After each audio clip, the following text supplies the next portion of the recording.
Заврши реконструкцијата на тоалетите на вториот кат во основното училиште Крсте Мисирков во Ризари. Старата водоводна и канализацијска инсталација е заменета и поставени се нови санитарни елементи, врати и прозорци, како и ново осветлување.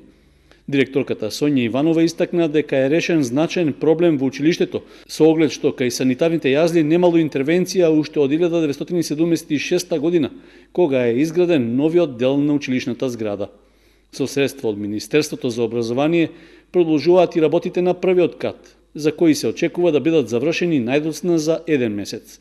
На адаптација на тоалетите се работи и во основното училиште Никола Карев во Кочани. Изведувачот техноинженеринг од Радовиш веќе изведе нова комплетна водоводна инсталација. Заменети се вратите и плочките со нови, а извршена е и санација на таваните на тоалетите на првиот кат.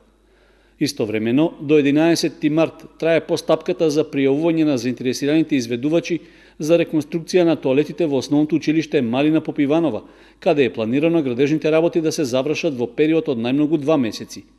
Одговорните на училиштата истакнуваат дека долгогодишната дотраеност на канализацијските и водоводните системи предизвикале оштетување на фасадите на училишните објекти. Основното училиште Крсте Мисирков од Оризари веќе има подготвено проект за енергетски ефикасна фасада, за што ќе бара фондови и средства за негова реализација.